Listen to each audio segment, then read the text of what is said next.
everybody. This is Jacqueline Pulverari for another wonderful edition of Criminal Justice Cafe. Today we have a special guest with us, Bob Lustyik, who was a FBI agent for several years, and I'll let him tell a little bit about himself on that. As you know, we like to educate the community about criminal justice in every facet. So we have had criminal defense attorneys on, we've had probation officers on, correctional officers on, and now and many incarcerated people. Now we have an FBI agent. So I'm very excited about this. So Bob, welcome. Hi, how are you? Good. How are you? It's been a while. Thank you so much for having me on. It's a pleasure to see you again. I have pleasure here. I mean, thank you for being on. I know you're really busy, but tell us about you, a little bio. A little by, okay. So, born and raised in New York, actually live in Sleepy Hollow, New York, Yikes. when I had the Horseman. Yikes. Um, was a typical small town upbringing, became a small town hero, was a an athlete growing up, was in all the papers, went to college, played sports in college, and my whole childhood, I had always wanted to be an FBI agent. My uncles were in law enforcement, and so was my father. He was actually a corrections officer, ironically. And I always wanted to go one step higher than they were. So I picked the FBI, and I was fortunate enough to get an appointment to the academy down in Quantico back in 1988. I served for 24 and a half years and retired. Uh, During my career, I was highly decorated, I guess you could say. I was Federal Law Enforcement Officer of the Year. I had won pretty much any award that national security gives out. I was actually a counterintelligence agent. I want to clear that up. I never worked criminal matters. So I didn't go and arrest people. I was a spy catcher. Ooh. And, it was really exciting. It was like being James Bond, only without the tuxedo or the good looks. Yeah. um, so I had 24 and a half years in New York, and my wife and I had two children, and our son was young, and he was starting to play Little League Baseball, and I wanted to coach him. So I took a transfer to a smaller office right before the end of my career. And in so doing, I was bored out of my mind. I had worked in Manhattan with the UN, and it was like the hubbub of all the spies from every country around the world. So I was always busy. I had great cases. I had recruited a lot of foreign intelligence agents. I was highly successful. And then all of a sudden, I found myself in an office where there were seven other people, and there was nothing going on, no matter how hard we tried. So I was fortunate enough to open up an informant who was providing information on terrorism targets, and was successful. And we were writing up a lot of information. We were disseminating it to the CIA, NSA, the military intel. And I had worked with all of them, so I knew everybody. And we were starting to get some stuff going on. When the informant came to me one day and said, "Hey, I'm going to be indicted." So I said, "What's going on?" And he said, "The company that I have," he owned a security company, kind of like Blackwater, but a little bit different. And he said, "The contract that we had in Iraq is being scrutinized by the DOD." And sure Okay, enough, so hang on one second. So let's clarify sure. what an informant is for people who are Okay, not aware, and then sure, what great. a DOD is. Okay, so by informant, I mean it was an individual who was in a position to provide intelligence to the U.S. government. Okay. DOD is Department of Defense. Okay.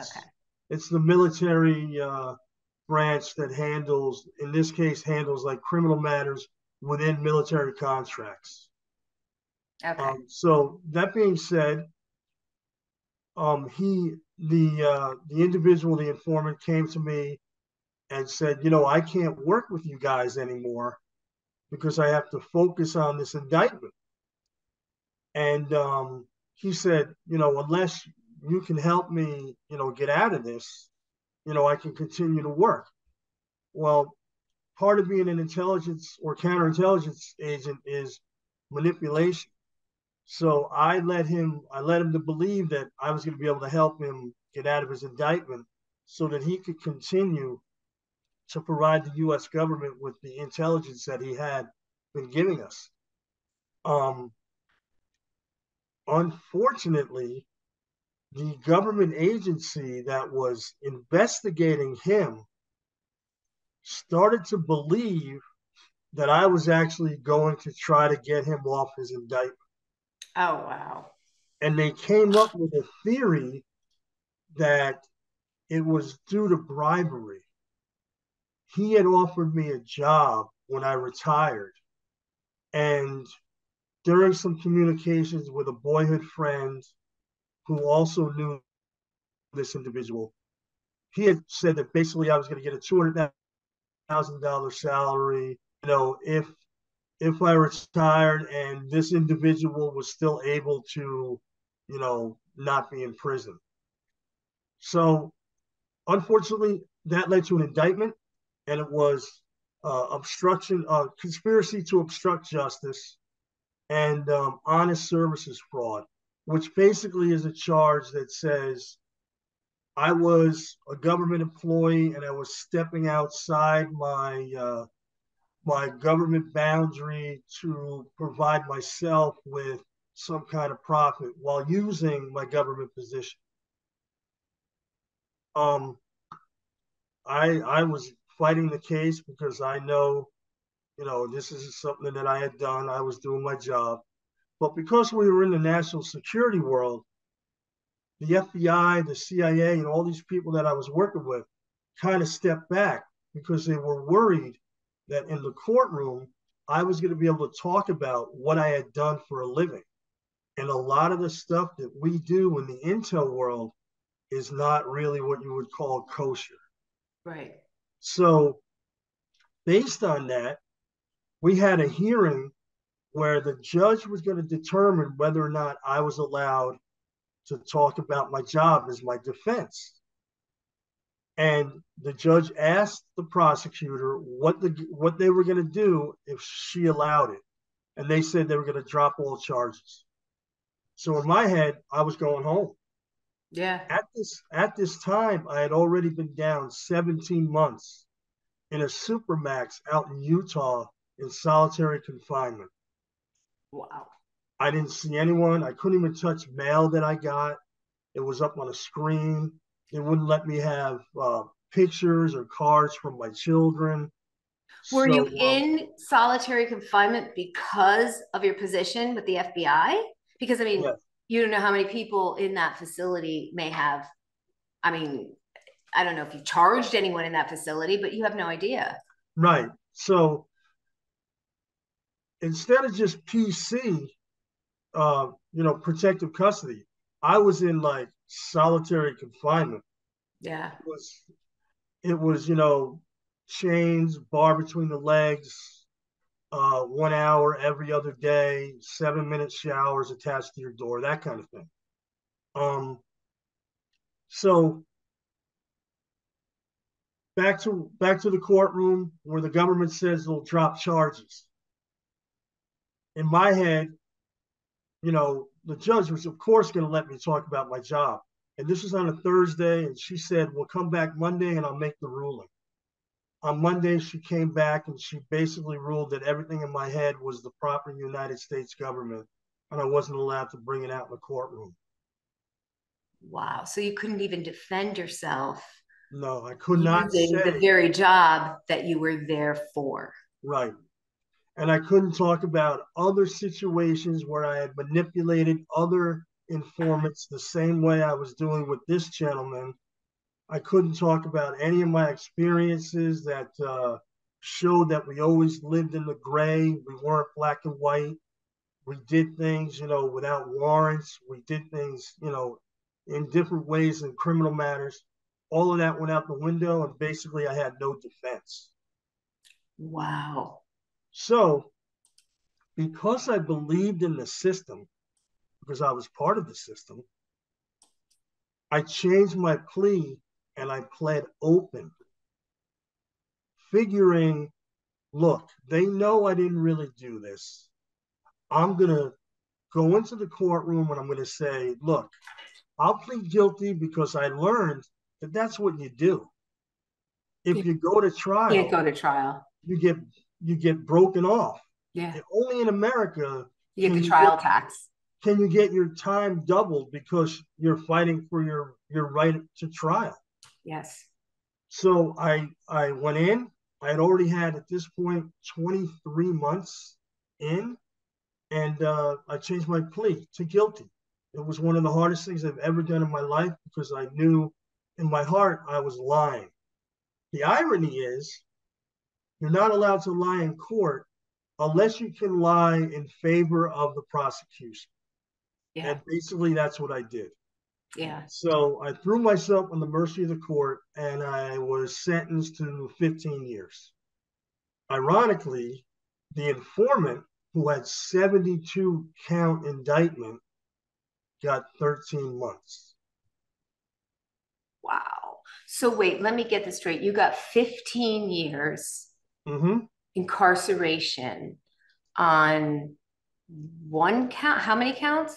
Uh, well, it was 7 counts, but a lot of the counts were like identical. I think that for me that's shocking because as you know, I go to a lot of sentencings, and the sentencing disparities are shocking to me. I'll go to one sentencing where a woman will get 24 months. I'll go to another sentencing for a very similar situation, same point level, which we can get into later. The same point level may get 36 months or 42. There's So no arbitrary. consistency. Yeah, it's because judges can downward depart or they can usually keep it within the guidelines. And the crazy thing is, I was getting enhancements left and right. And at that time, I realized that I had picked a terrible lawyer and I ended up firing him because, unbeknownst to me, because I was in solitary confinement, he was basically blackmailing my wife to continue to pay him. Wow. Even though he had CJA, which, for people that are listening, is when I can no longer afford an attorney, but I'm already halfway through my case, the government will pick up the bill of my private attorney Correct. at federal defender rates. However, it's not like, some kind of a whirlwind Right. gold mine. Right. Right.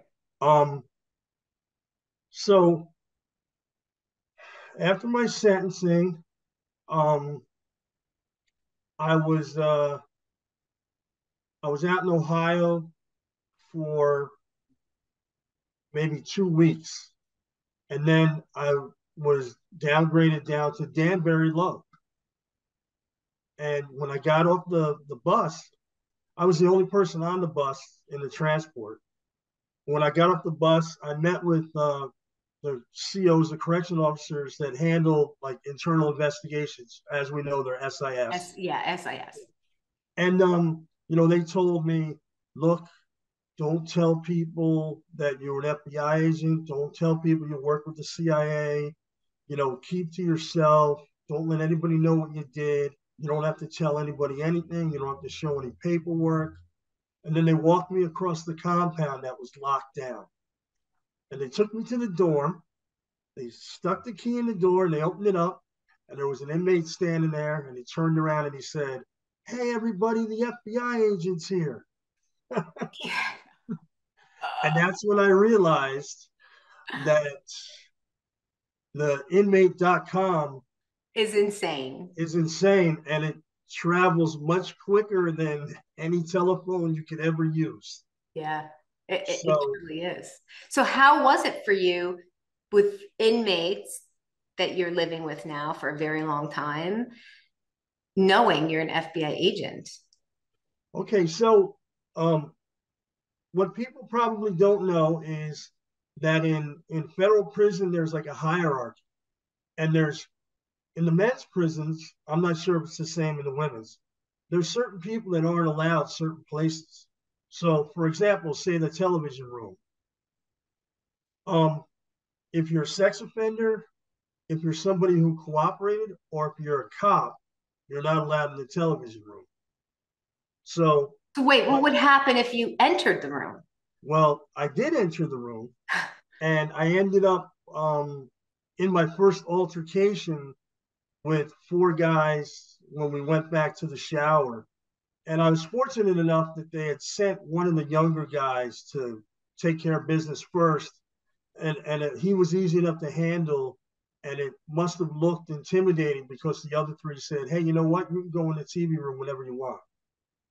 So the next day I was out in the yard, which is the recreation area. And all of a sudden, 20 members of a gang, with the Bloods, started approaching me. And in my head, I said, oh boy, this is it. Because one of the individuals that I had handled was a member of their organization. I said, this is going to be it. You know, they're coming for me. Yeah.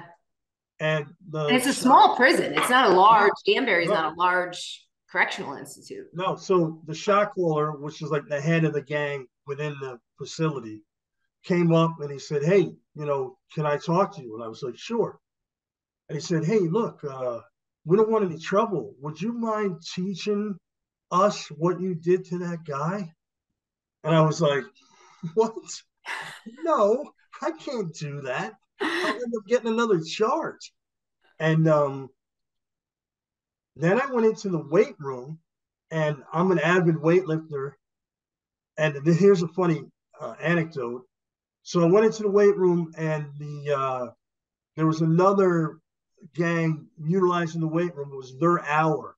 What I had learned was the weight room was broken down in hour segments for different groups.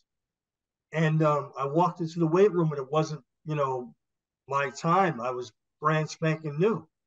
And a big guy with dreadlocks came over and he said, hey, what car do you ride in? And I was like, yeah, I don't, you know. He's like, no, come on, man, what car do you ride Black in? Impala. And I was like, a Chevy Tahoe? And they all started laughing. And then one guy stepped up and he's like, yo, that's the FBI guy. And I actually was allowed to work out with them when they saw how I worked out. And at the end of my time in Danbury, ironically, in my car, in my workout group, was a shot caller for the Latin Kings, the Bloods, and the Aryan Nation, and Wow. me. So Wow. believe it or not, and you know, I always tell people that I met some of the men were better men that I met while incarcerated than I knew in the FBI. Yeah. And they accepted me for who I am as a person. And they saw me helping other people. And I made sure that I let people know that I was humbled. My first job was cleaning the showers and the toilets because I wanted them to see, you know, hey, I'm not this, you know, stuck up FBI guy that you might have dealt with when you were arrested. Because, you know, 75% of the guys in Danbury were put there by the company I worked for. Yeah. And How was that for you though? Because you were a high employee in the Federal Bureau of Investigations, and now you find yourself incarcerated in the very same institution that the Federal Bureau of Investigations put so many people in. That had to be surreal. it was daunting. And the thing that was so shocking to me was the systemic racism. Although I grew up in a small town that used to be a factory town, and we were 50-50 mixed racially, I never realized what young black men go through when they go through the system. And I learned that the notion that you're innocent until proven guilty doesn't exist, that you're guilty until proven guilty, especially if you're in a minority race.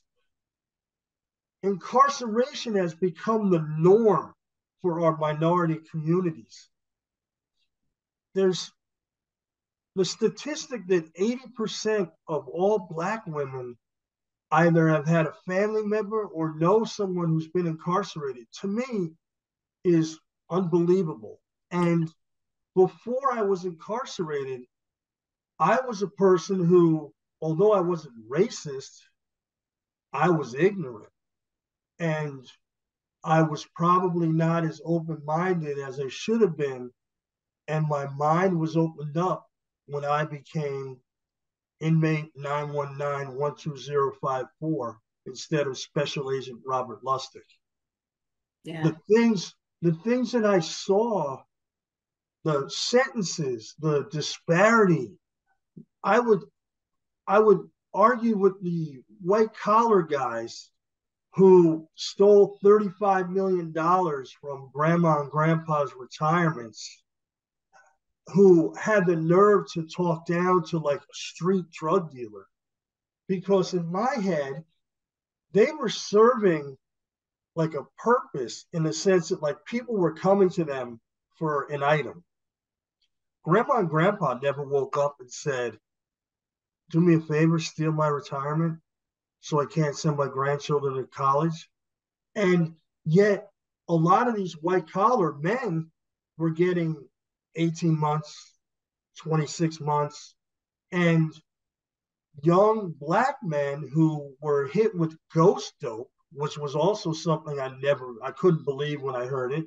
And for people that are listening, ghost dope is basically if I buy a nickel bag and you people out there buy a nickel bag, but Jacqueline here has 50 kilos and gets arrested and tells on us, we're all getting charged with her 50 kilos.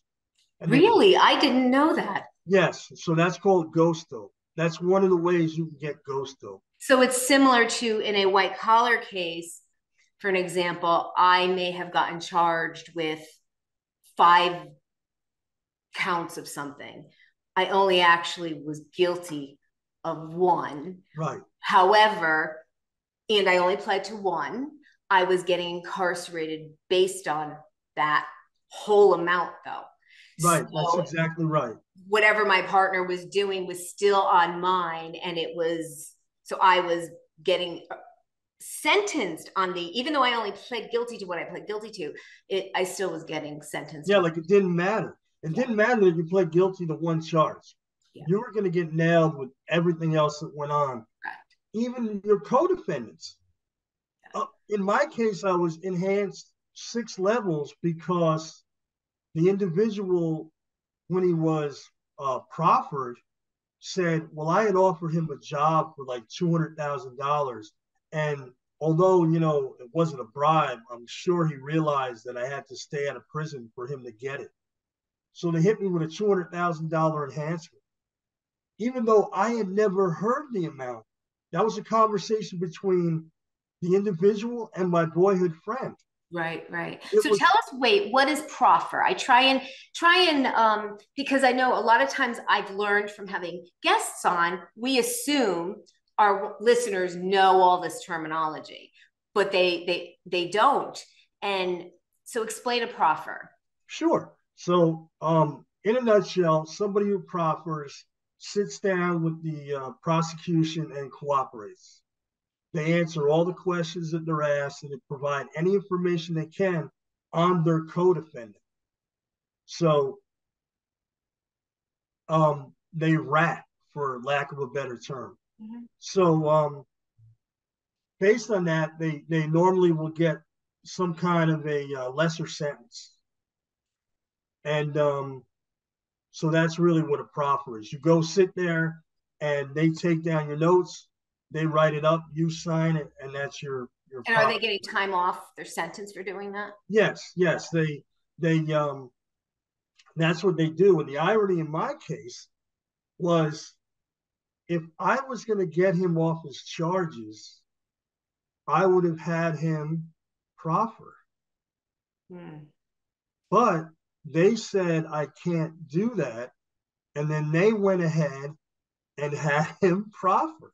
So basically, the idea of, well, you're law enforcement, you can't help your informant get out of his charges just because he's helping you.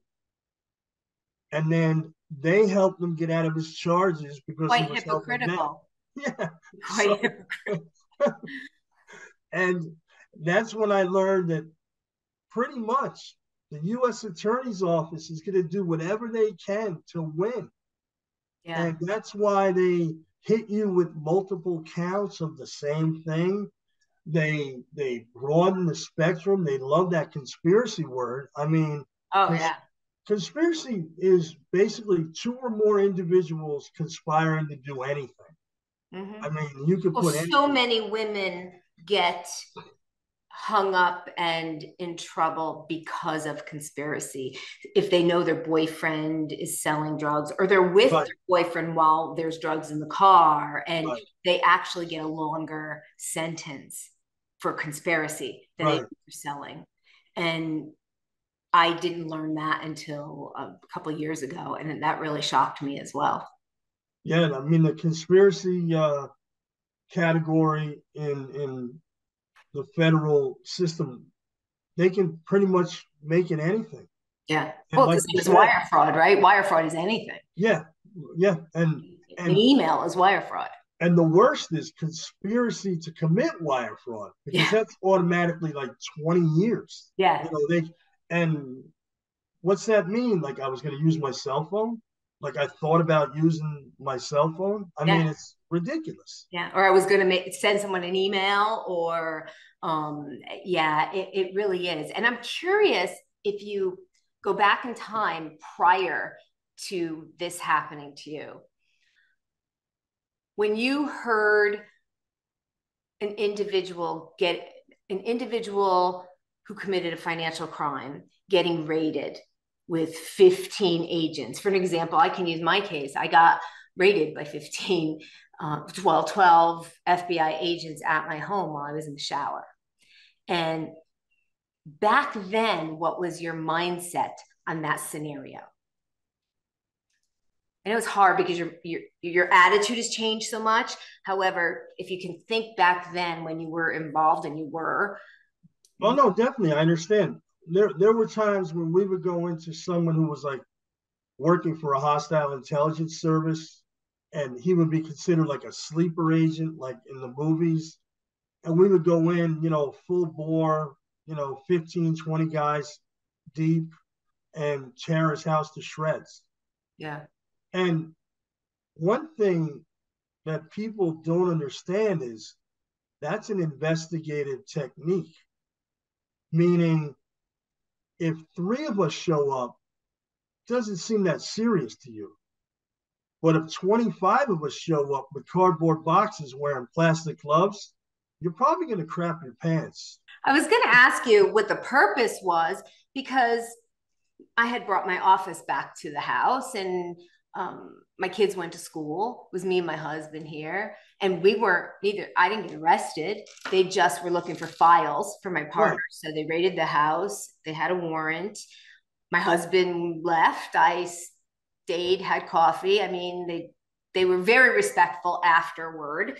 Unfortunately, where they found me, it was an awkward situation. But afterward, they were quite respectful. They didn't take anything. They recorded. They copied my computers.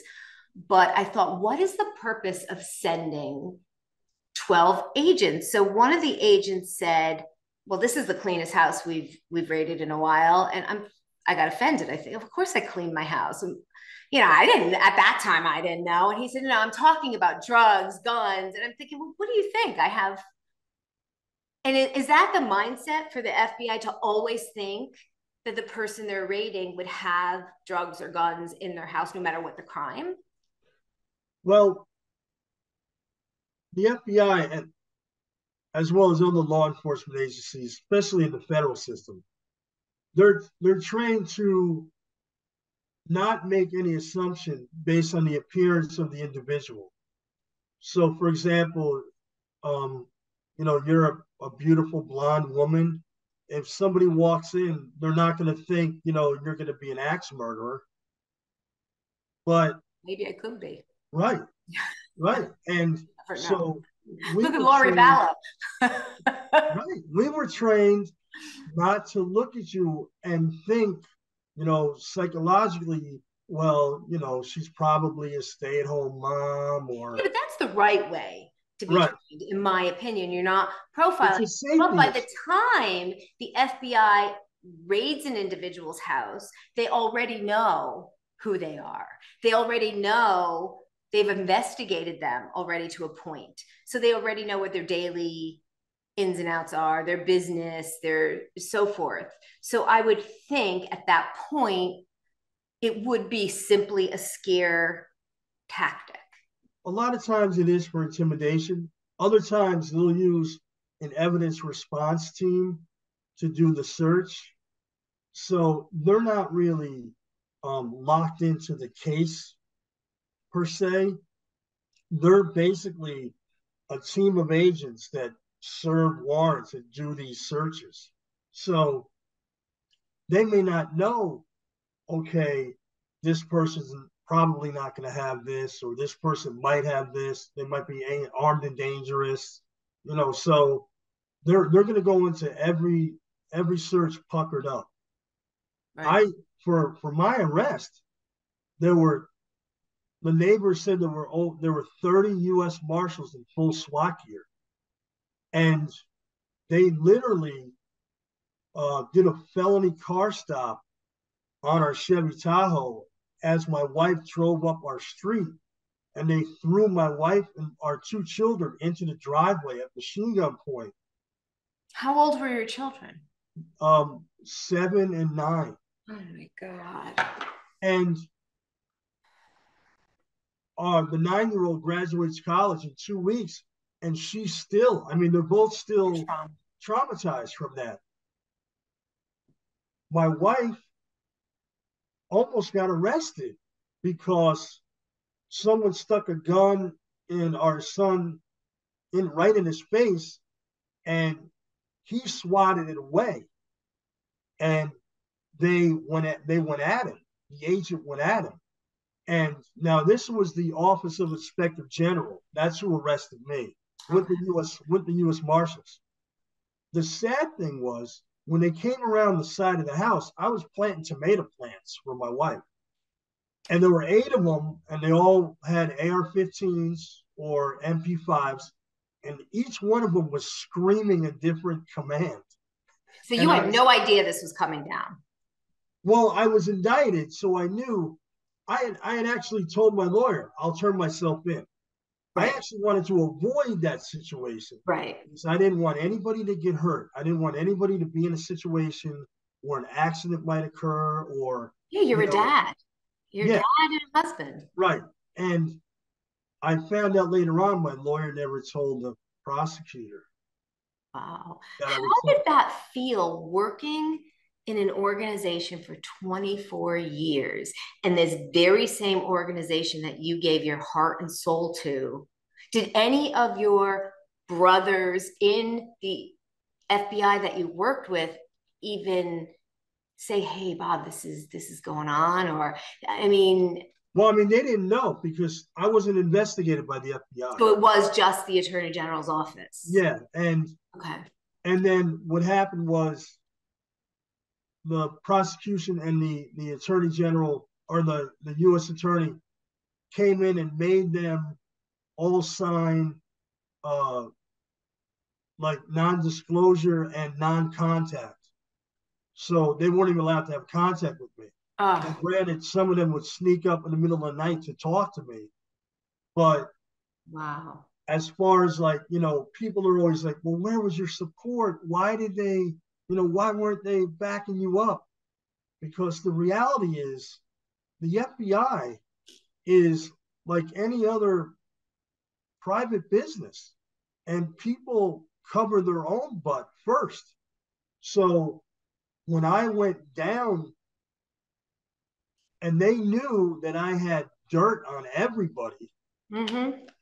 I could have taken all of them and just brought them all down into the toilet with me, just based on what I knew they had done in their own careers. Yeah. And I didn't. But I imagine that the pucker factor for them was pretty high when I got arrested. Yeah, I would think so. I mean, and you look at what's going on today, um, with it really did shock me. And when Melania Trump complained about her closet getting raided, and I thought, that happens to everybody. People were Right, shocked. right. And I thought, well, now they're just seeing it but that is the protocol of what happens to everybody who gets raided. It is the same exact way. And or the idea of when politicians like and not to get political on one side or the other, Yeah, but yeah, yeah. politicians like Marjorie Taylor Greene who visited the prisons and came out and said, "Oh my God, they're horrible. These people are in a room by themselves, and there's a toilet, and there's another person in the cell, and they have to go to the bathroom in front of people." Well, yeah, I Yeah, mean, we've all been there. yeah. Like that's how it is in federal prison. You got a stainless steel toilet. It's 2.5 feet from your bed. Your Yeah, because you were in bunkies, an FCI. That's right. your bunkies. Well, I also went through diesel therapy, which Oh, they did. Oh, they explain diesel therapy because sure. this is So another thing that just infuriates diesel therapy is a term, a slang term for when the prosecution or the government wants to move you around a lot just to break you. It's a technique just to you know get you to cooperate perhaps or get you to change your plea to stop fighting your case. And what they'll do is they'll throw you on Con Air, which is the airplane that takes inmates around the country, and they'll throw you on buses. Now you're in shackles, you're in chains. You'll go for 7, 8 hour bus rides. and You'll it's go with to, female and males. yeah, definitely. Oh, definitely. Like Con Air. Um, there were, the planes were, 737s or 747s, and they were packed. And the front of the plane was all females, and the back was all males. What if So, you had to go to the bathroom while you were on the plane? so what happens is you would there were certain times where they would go down the rows, almost like stewards or stewardesses, and you'd have an opportunity to go to the bathroom. But if you had an issue, like one woman had a colostomy bag and she needed to empty it, they wouldn't let her. So it just poured all over the person herself and the person she was sitting next to. And what what you find is the people that are incarcerated, the people that are in chains, they'll help each other because you're all suffering so much Yeah, that the only way to really get through it is to bond. And if you correct. don't bond and you try to do it on your own, you're not going to make it most likely. You're not going to Right. make it. And I mean, and you're in this facilities for 9 years. You're bonding with people, and then you're ready to go home. Mm-hmm. So your transition to, did you go to halfway house or just directly to home confinement? Well, actually, I had a public safety factor for greater severity on me because of my training. Basically, what they said was because I was trained, they treated me like I was Jason Bourne. They Oh, were never going to let me go to a camp because I could escape or I could yeah, kidnap people. And I wrote my judge and I said, it's not fair that they're using kidnapping against me when that was my job. to drive up in a van and throw somebody in, throw a hood on them, and drive away. Like those things weren't done criminally; they were done for my employment for the United States government. Right. And the judge wrote the BOP and said, "Yeah, you can't do this to this guy." And then a week later, I was at a camp in New Jersey. Okay. So So you I went to the camp, then you went to home confinement. I went to the camp, and then I get out on the CARES Act, Okay. and I'm on home confinement now. You're currently on. So tell us about home confinement. So you're on home confinement and you're free, right? You can do whatever you want. Yeah, sure. Home confinement. Yeah. Tell Well, people what first of home all, confinement is. prison. What people don't realize about prison, like you said, you forge relationships. If you remember going to a pet store when you're young, and there's a fish tank, and there's all the neon tetras swimming around, and they're all getting along, and all of a sudden the net comes down, and two of them are gone. That's prison. Yeah. You can have a friend, and all of a sudden they'll say, "All right, roll up," and you'll never see that person again. You don't know where they're going. You don't know what happens to them, and they're just gone out of your life. Mm-hmm. And then you So, come home and you're not allowed to associate with another felon right, right. without So, permission. so then, well, actually, just to clarify on that point, you're not allowed to associate with another felon as far as a business opportunity that looks like it might be illegal. Yeah, It's but that's missing. not how it reads. That's Well, how it's it missing. legally is. However, it's a standard condition of release that, in the actual terminology of it, is you may not associate with another known felon to your another felon to your knowledge, which scares people because Right, they don't know that in reality it's in a business right. In a transactional. illegal Right.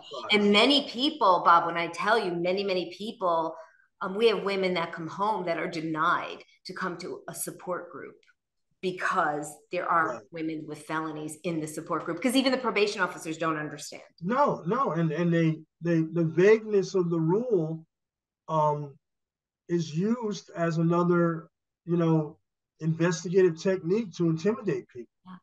So how do you So feel now that you're on home confinement? home confinement is, I mean, for me, I'm home. I've gotten to see our son play high school football. I've gotten to go through the recruiting process with him. He gets recruited to go to college. I was able to drop him off, pick him up. Um, our daughter is a senior. I had the opportunity to, share things with her, drop her off. And for me, that was a huge deal because, like, take our daughter, for example. She's an excellent student. She holds the record for saves as a lacrosse goalie, a female lacrosse goalie in New York State, like for a career. I never got to see her make one save. Wow. So to come home and to share that her name is in the record book, to talk about games, that was the only, opportunity. I'm getting goosebumps, excuse me. That was the only opportunity that I had to be able to I guess relive, what she had experienced while I was incarcerated. Although I saw them on visits, half the visit is catching up on things, and the other half is just, are we going home now with children? Yeah, because I think too, when you there's a culture inside of prison and you become part of that culture and part of that way of living. And I remember getting visits and my mind was not 100% there on the visit because you have to stop yourself from that feeling of complete when they leave. And you can't do prison with one foot out and one foot in. You have Right. to bring your whole soul and body in order to get through it. I, I And agree.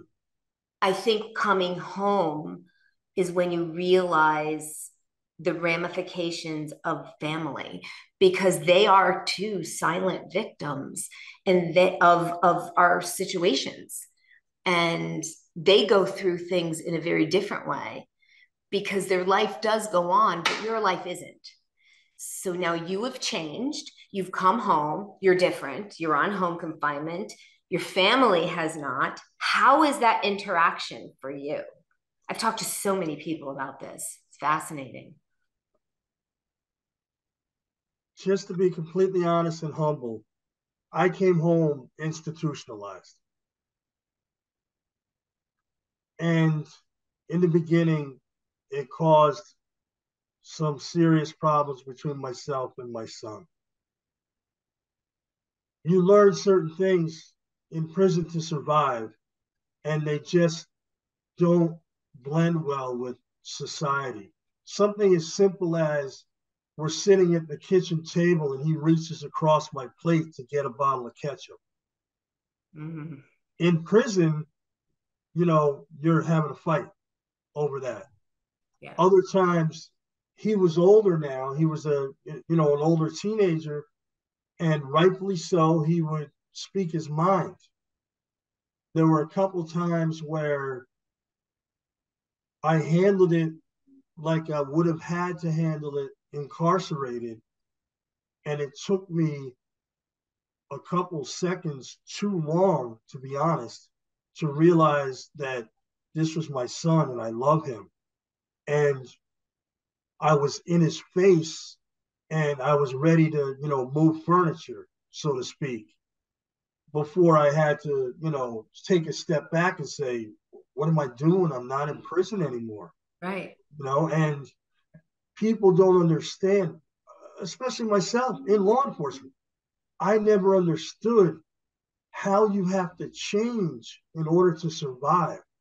And 15-minute phone calls, so that people know that's your limit for a phone call, is 15 minutes and then it gets disconnected.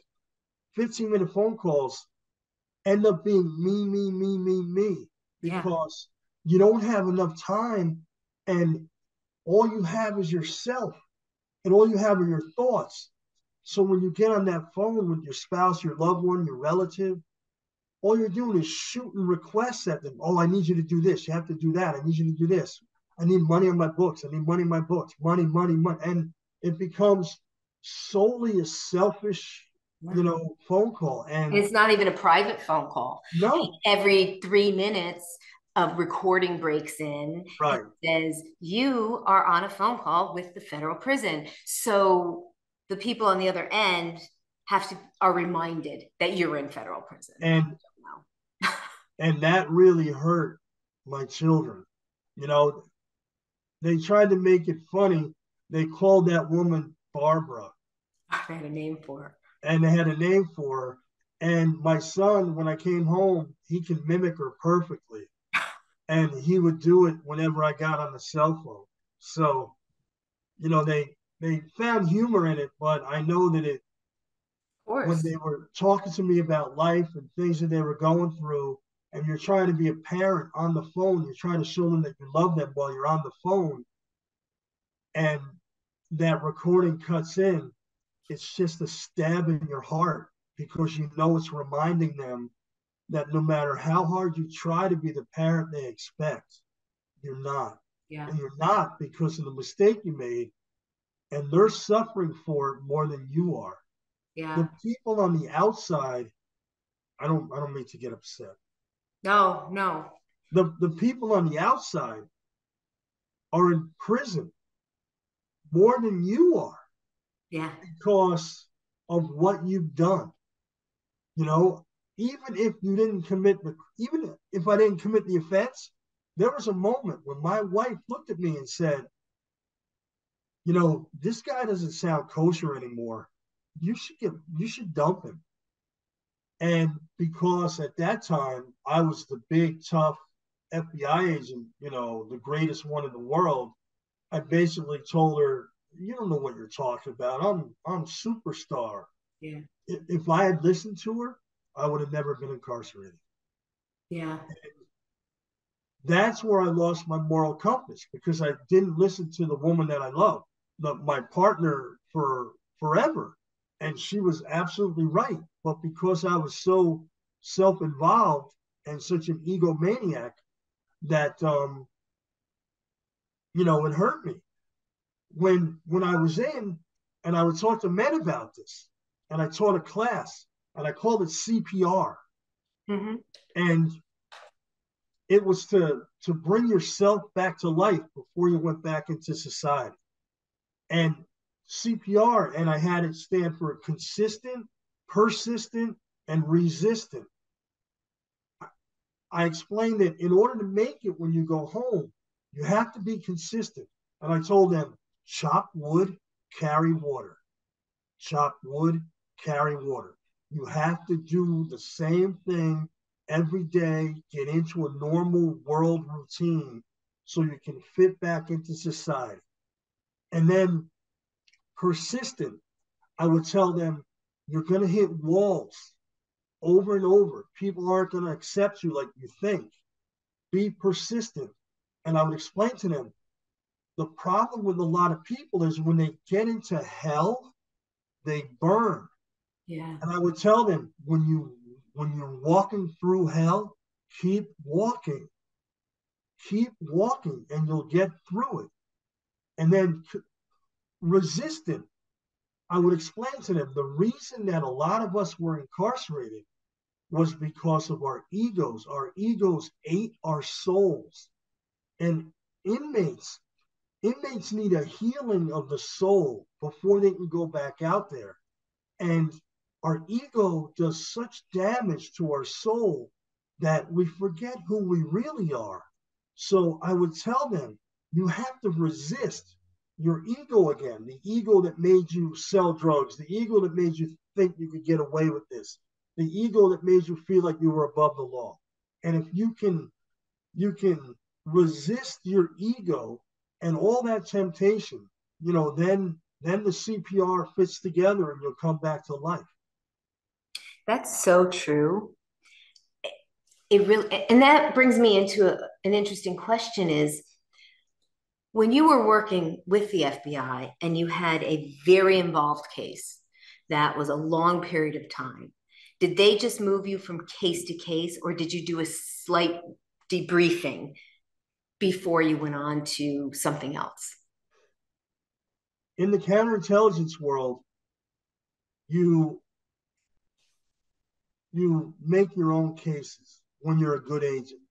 Okay. You go out and you recruit a spy from another country and you flip him, meaning you make him work for the US government while he's still working for his government. So Okay. you can collect all the secrets that they have. Those cases can go on for a long time. So when is there a time, it's funny because we do all watch these crazy movies, but for an example, Donnie Brasco, he's in there, he's undercover, and then he's got to be debriefed. He's got to have a time before he goes back to his family. Is that something that's a reality with the Bureau of Investigations? And the reason I ask that is because when you're incarcerated, there is no debriefing. Right. You are institutionalized and thrown back out into your old life, but it's not your old life. So oftentimes it's a setup for failure versus a setup for success. When you have a major case and the major case is ended, you're not pushed to step right into another major case. On your point, the craziest thing that I saw in the transition from a medium to a low to a camp is everything was backwards as far as rehabilitation. Yes. And what I mean by that is you should be learning how to deal in society while you're at a camp. Correct. You should be getting your driver's license, your social security card. You should be going over things like, well, if your license is suspended, you have to go to DMV, or, let's have an interview. Let's do your resume, get you ready. What does for life job. look like for you Right. when you walk outside these doors? This is what's going on out there right now. Correct. This is what you have to be ready for. Let's have people come in and you'll meet people so you can learn how to go through that whole process again. All those classes were at the low. or at the medium where it does you no good. Mm-hmm. Like learning how to get your driver's license when you're at a low and you have 9 years left Yeah. is What's the ridiculous. point? Right. What's the point? And at the camp, they're learning how to buy a house when that's not even a Right. possibility. Right. Or knitting or things that I took just are Viking history. recreational. Excuse me? At our camp, we had the instructors were inmates, and Yeah. whatever you knew, you could teach. I took classes, intro to scuba diving, Viking history. Like I'll never forget me and one of my friends. He's an African American, and we're sitting there in intro to scuba diving, and I'm like, "What do you think of this?" He's like, "I don't even know how to swim." He's like, "I grew up in the inner city of Baltimore." He's like, only time I ever stepped in water was a shower. And, we're getting credit so we can go home early Yeah. based on programming that's worthless. It's totally Absolutely. worthless. Absolutely. I agree 100% with you. There is no rehabilitation. Um, No, and I'm curious, you were there for what, 9 years, you said? I was at the low for maybe 6.5, and then I went to the camp. Okay, so you're home now. At the camp, did they say to you, do you have identification? Because you need your social security card, you need your birth certificate, you need your license, you need a bank account, you Right, need these things, and you come home with nothing. And on home confinement, you have to schedule time. No one can schedule an hour to go to Social Security. right. If you're not back in time and you get a phone call, you have this fear that you're going back if you don't follow the rules. Oh, So, this is definitely true. To answer the question about home confinement that you had asked prior before I started rambling, um, home confinement is like, when you are going for a walk in your neighborhood and you see that golden retriever on the lawn and he runs up to you, but he doesn't go so far because there's the little white flags in the lawn yeah, and he has that collar on. That's home confinement. yeah. Like you're quote unquote free, but it's almost sometimes harder because it's like being in a candy store and you don't have any money. Yes. And it is very daunting. I know a lot of women who did get sent back. One woman took her dog for a walk and she was on the sidewalk, couldn't be on the sidewalk, and got sent back. Another woman took a migraine medication, however, and it was prescribed to her by her doctor. However, it wasn't. Home confinement is supposed to be similar. You're supposed to treat it like you are still incarcerated. Right, So you're still incarcerated, you're at home, and you have your medications that are prescribed by your doctor, but you can't take them. Because right. if you do, when you do a test, a urine test, and if that's in your comes back, you're going back. It's very, I think people think it's a cakewalk, which Oh, frustrated me during COVID. One of the celebrities, Ellen, in her in mega mansion sat there and said, now I know what people feel like when they're on home confinement from prison.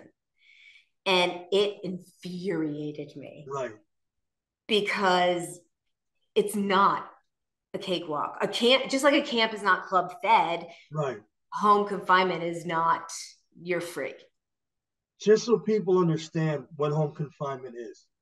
Thank you. So once a week, I have to go down to the Bronx and I have to do a pee test. I have to do a breathalyzer, and then every other week, twice a week, I have to go down and I have to meet with my counselor, and then the other time I have to do a pee test. What are the So P tests for, if you don't mind me asking? it's a 9 panel drug test. Did you have any kind of drugs in your case? Was there any? No, So they everybody do it for what? everybody has to do it. On home confinement, you're not allowed to, be doing any kind of illicit, illegal Right, drug. right, right. I know a guy who was sent back because his grandmother made him breakfast and it had poppy seeds in the bagel. Yeah. and he hit for that. He went Opiates. back. Yeah. He fought it. It took him 6 months. He got released, but he fought. He had to fight it from the inside. Yeah. Like That's it hard. isn't. It isn't like they say, "Well, let's clear it up." They lock you up, and then you get to clear it up. Which, if anybody's been incarcerated, you know how hard that is, Yeah. just to get in touch with an attorney. Yeah. Home confinement is knowing you have to know your life 10 days in advance because you have to request it from your case manager. My niece has a recital. I find out about it, on Wednesday. It's the following Tuesday. I can't go. I don't have enough time to put in for it. Everything has to be planned. I mean, everything. There's rules to everything. Do you have an ankle bracelet on? Right now, I do. I didn't. So what is the purpose of having, they can track you, they know where you are at all times. So why not let you go enjoy your family? Right. It's exactly right. If I can't even go to my mother's house because the U.S. Marshals or the BOP has to go to her house and search it and okay it before I'm allowed to go there. My father passed away, Oh, and fine. he has he had a rifle from the Hatfield and McCoy feud, and it's in my mother's house. In order for me to go there, she has to get rid of that. Yeah. And that's tough too. As an FBI agent, you were used to using your Oh, gun, and now you can never, the rest of your life, have a right, firearm. right. And it's not even that. I have to be so aware of who might have one before I go anywhere. Yeah. And you have to walk up to your friend's house, knock on the door, and say, before I come in here, are there any firearms? Are there any illicit drugs? Even though marijuana is, legal, you don't have a bong, do you? Or, a pot pipe or anything like that, do you? Because if you do, I can't come in. So it makes like Yeah. re-entry into socialization like almost nearly impossible. And the whole goal of rehabilitation is to, you have to be able to assimilate back into society. So what's the number one skill that they teach men? Oh, get your CDL license. So Women too. you can get in a cab of a truck and drive across country alone. Like that's assimilation? Yeah. No, that's isolation. And that's what they consider like, oh, this is the greatest job you can get. Get in a truck, drive by yourself for the rest of your life, and then die.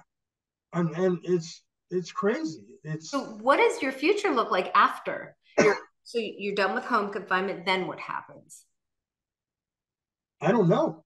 Do you have probation? Yeah, I have 3 years probation. Okay. They say that federal probation. Oh, it's not that bad. But Depends on your probation officer. It right, varies. I have right, some women that I work with, their probation officers are wonderful. I have to say, mine was wonderful. She was caring. She cared that I had 3 kids. There's a woman I'm working with now that her probation officer won't let her go to Pennsylvania to visit her mother, who's very sick, because she's not allowed to leave the state without, and the probation officer has 100% ability to allow her to do that. right. But he decides, no, you're not going. And that's just the way. So you're still now transitioning to a different set of rules. So you had this set of rules in the FCI, you made it to your camp. You had a different set of rules in the camp. You made it to home confinement with a whole new set of more strict rules. Now you're facing 3 years probation with another completely set of rules with a different person all along overseeing you like you are a child. And then you get off probation and you're free. Do you have restitution? No, You're very lucky. I have no restitution, no You're fines, or no victims. very, very, very Yeah, lucky.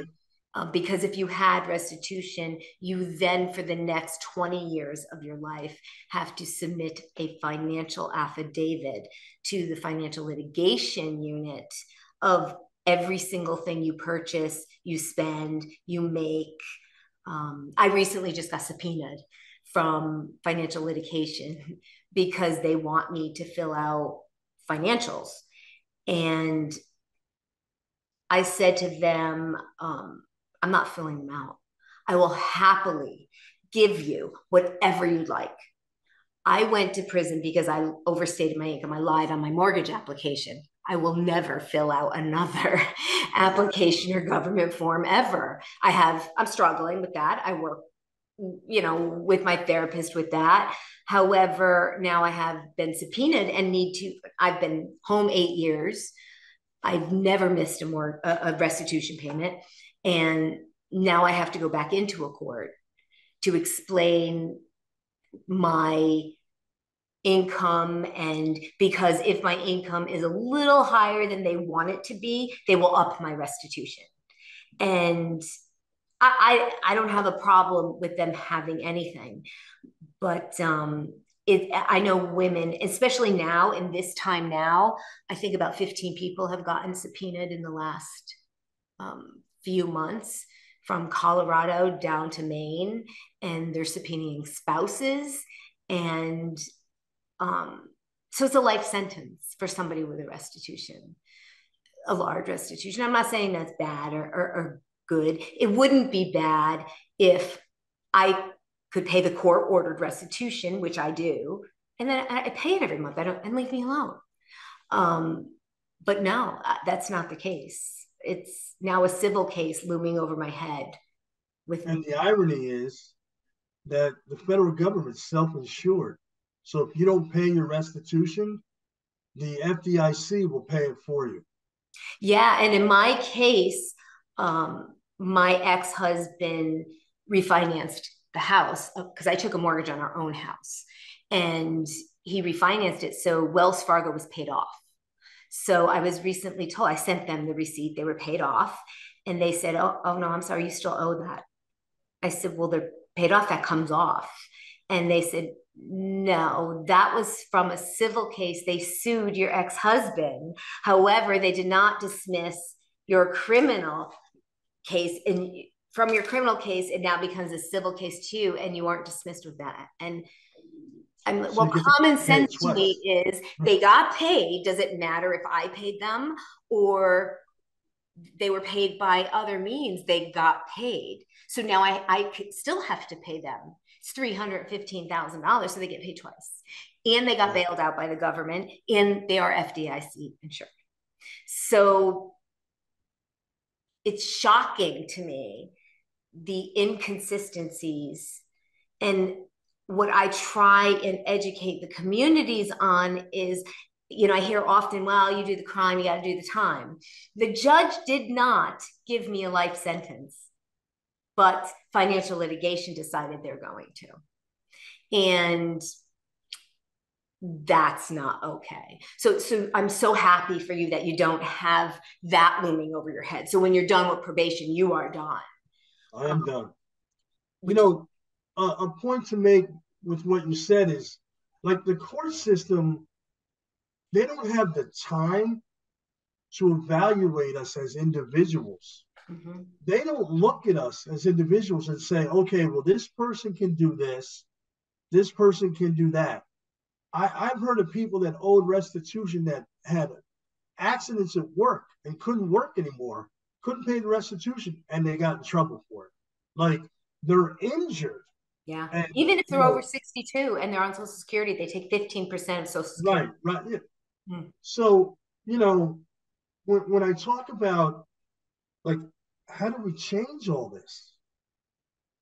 People all these groups talk about prison reform. And to me, prison reform is just, painting a hallway in a prison, giving people more books, making the food better.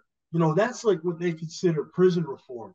We need, like, change. Yeah, I believe it's system reform, Right. and it's prison system reform, not so much criminal justice reform, because there's no justice in criminal justice. No. I No. do believe there needs to be, the Bureau of Prisons needs to be accountable for releasing people into communities so they don't come back.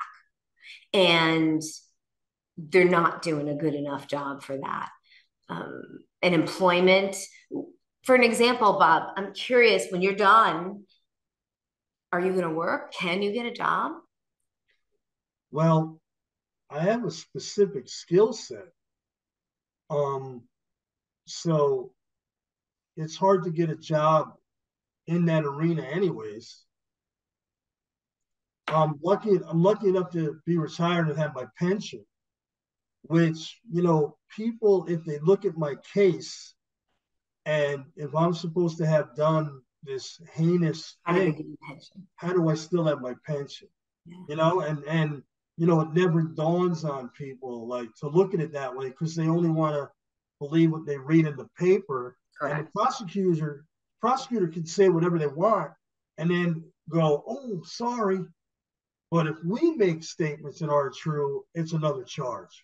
So, that I'm not even going to get into that. So, one of the things that like worries me is take like Geo Group, which is like all the halfway houses now, Yeah. right? So 92% of Geo Group is owned by Vanguard. Yes. Yes. Right. Okay. So Vanguard trades on the stock exchange, and it's one of the biggest investments in FERS, which is Federal Employment Retirement Service. So think about this. I'm an FBI agent. Mm-hmm. My retirement can increase based on an increase in the number of incarcerated individuals because the more Geo Group has success, the more valuable the Vanguard stock, the better my retirement. Wow. No one looks at it like through that. And my idea, I believe that we need a moratorium on prisons. These private prisons, other prisons where like celebrities are members, are owners, part owners, sneaky owners, judges are involved in them. Look, inmates go into these prisons. It's like a snake. If Yeah. if we cut the head of the snake off, we don't have to feed it anymore.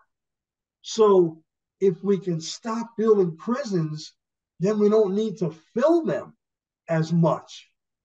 And we need decarceration rather than incarceration. We need to find ways to fix unnecessarily long sentences and come up with you know, sentence reform so that it's even across the board, it's not racially motivated, and these sentences can't exceed the charge sentence. You should not be punished in the United States of America with your right to go to trial and then have it doubled because you did so.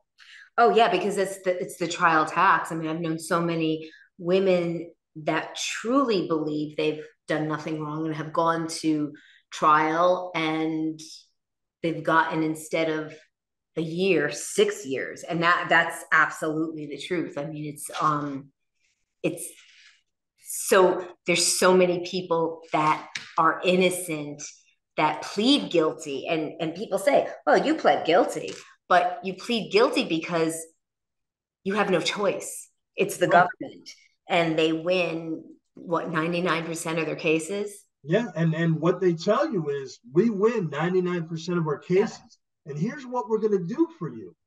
You go to trial on a 0 to 5 year charge and lose because you're going to lose. And We have the courtroom even set up so that if you go into a federal courtroom and you look at the juror's box, right across from it on the wall is always the seal of the United States of America. They build courtrooms like that purposely. There's a reason. Sure. There's a reason why the judge sits up high. It's all set up for psychological reasons.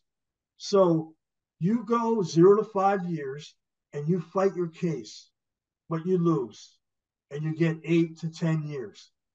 How does that happen? How are you punished for your right as a United States citizen? It's insanity. Yeah. We need decarceration. We need excarceration. We need to come up with we need to create alternative ways rather than send people to prison. You know, you look at like state crimes. Most of your state crimes are involve people that have drug addiction, mental health issues. If we took someone who committed a drug crime because they were a drug addict and we sent them to a facility where they could, deal with that issue that they have, that addiction, rather than throwing them into a prison where we've all seen it.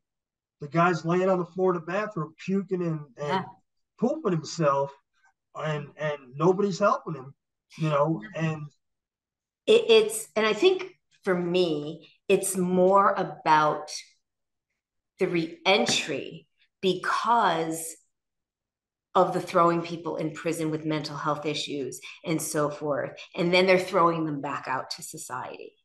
Well, if there was better placement with transitional housing, with home confinement, with mental health providers versus, I don't believe that federal prison camps should even exist.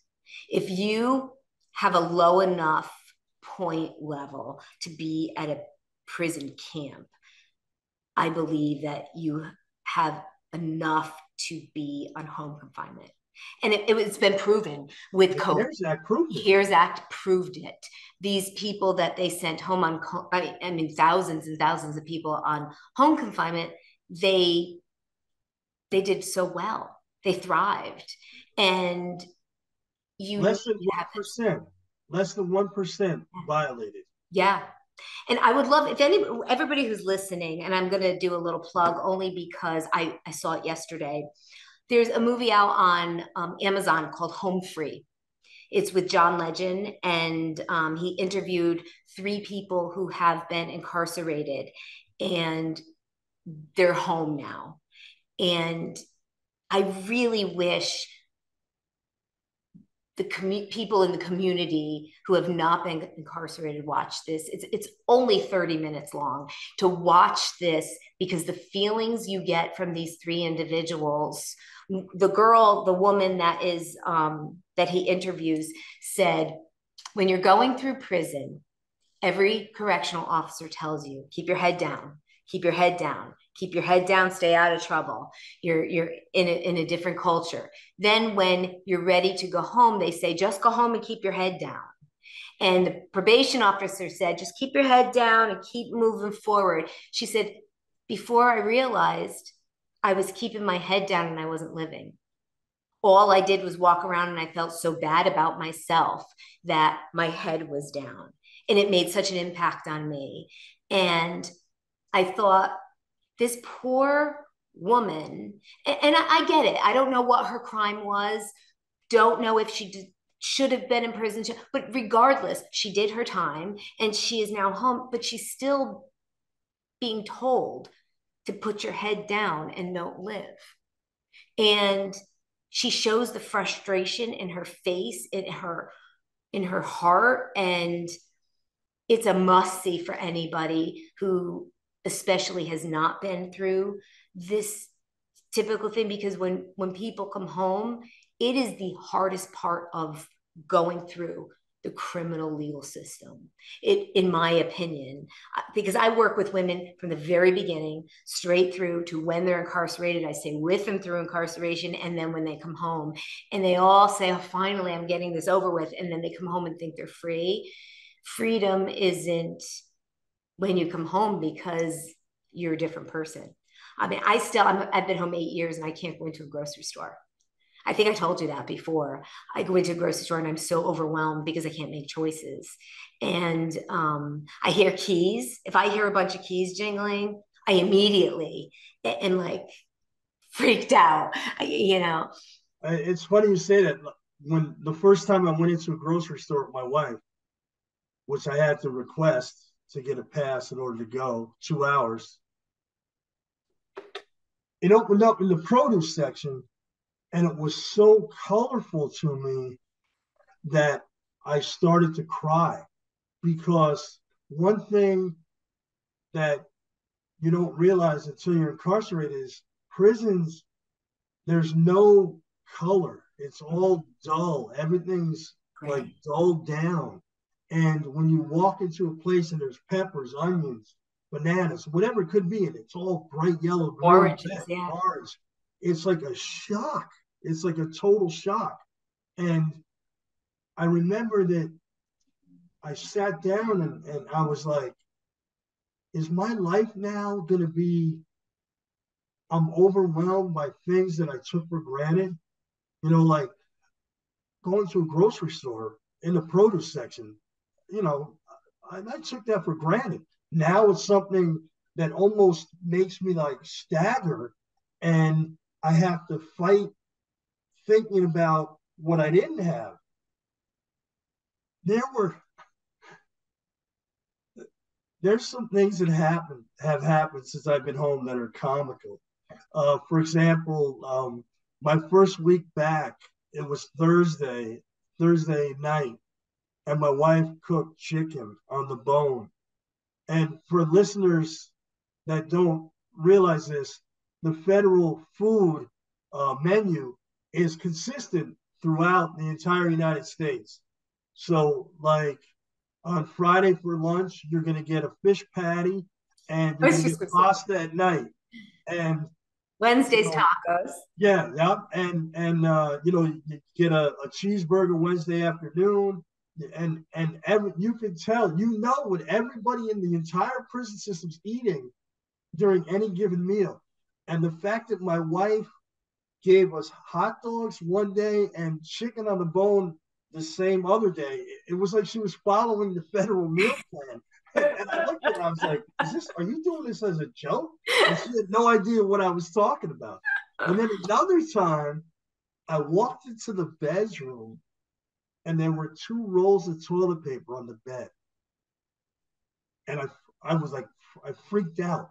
And to the listeners that don't know this one, when the orderly comes around, for the week, they'll put your toilet paper on your bed and you'll come back to your bed and there'll be like two rolls sitting there and that's what you get for the week. And it was like my wife knew that and she was just like teasing me, but it was all a coincidence and it was just comical because I was like, toilet paper on the bed. And then when I first got home around 4 o'clock every day, I was antsy. And she was like, Count. why do you stand by the window every day at 4 o'clock? And I was like, do I? She's like, yeah. Like, you don't realize it? And I was standing up for count. Yeah.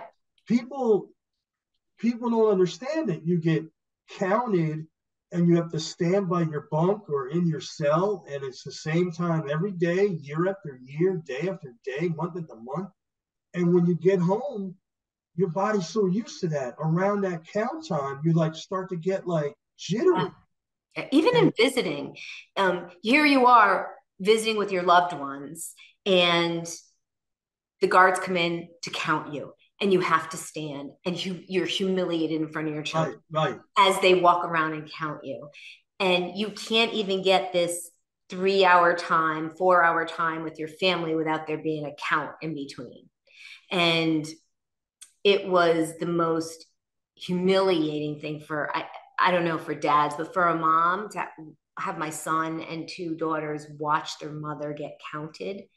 And it is just a demeaning, very anything to demean and take away your, I guess, self, take away anything that you could enjoy is really how the system works.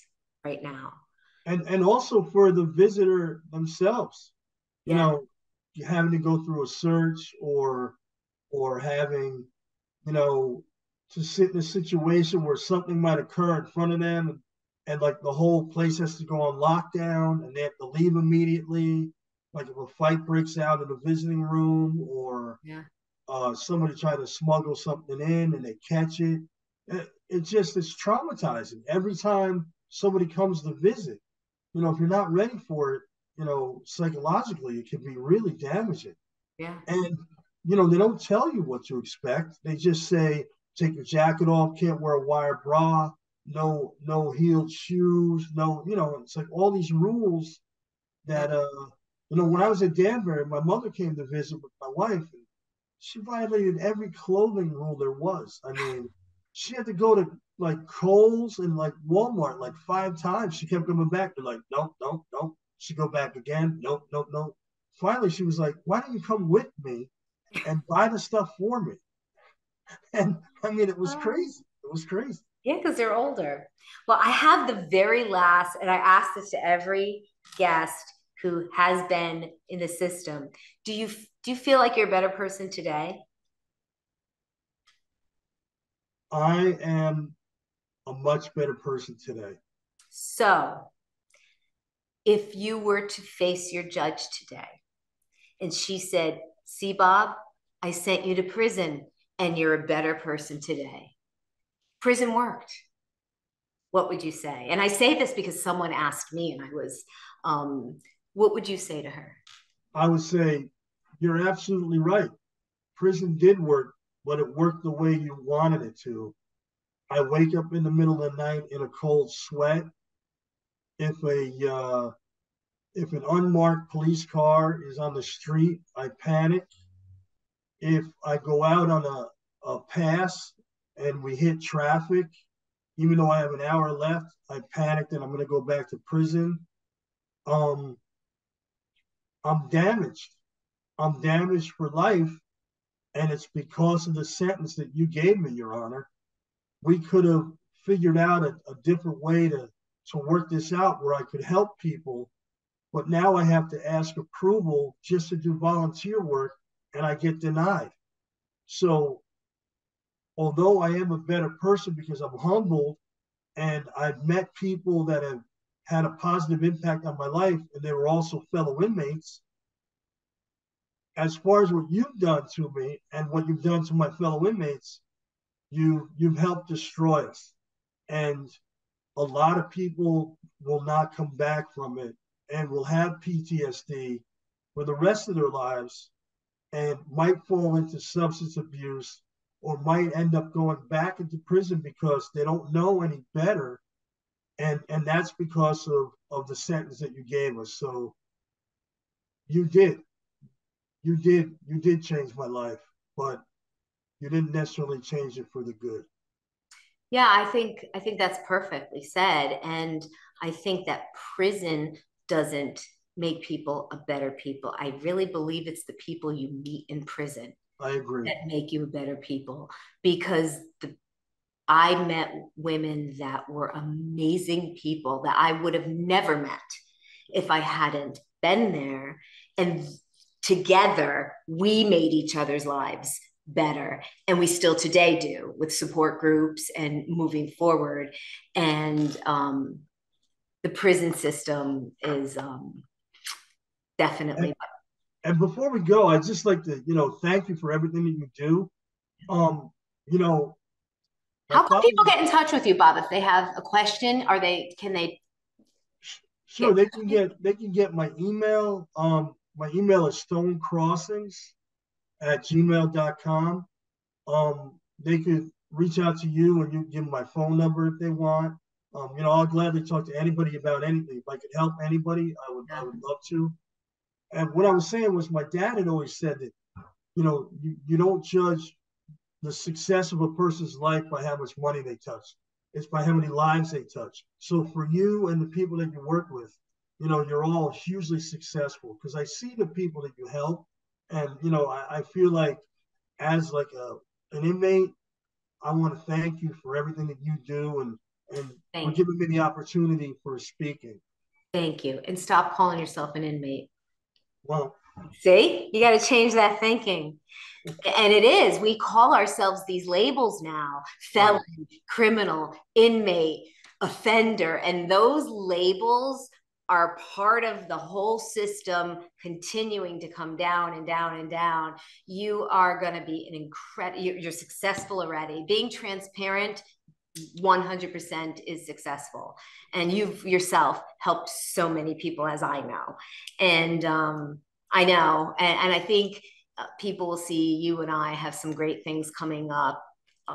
Amen. Working together. So hopefully you'll be back, and we'll do a lot together. So I really do appreciate you being transparent and vulnerable. Sure. So. And if anybody has questions, just reach out to me. I'll answer any question. Great. And as usual, you can always reach Criminal Justice Cafe at criminaljusticecafe@gmail.com. And you can follow us on Facebook, Twitter, all of the YouTube. We have, our podcast is broadcast on every platform. So please do follow us. Thank you and have a wonderful, wonderful day.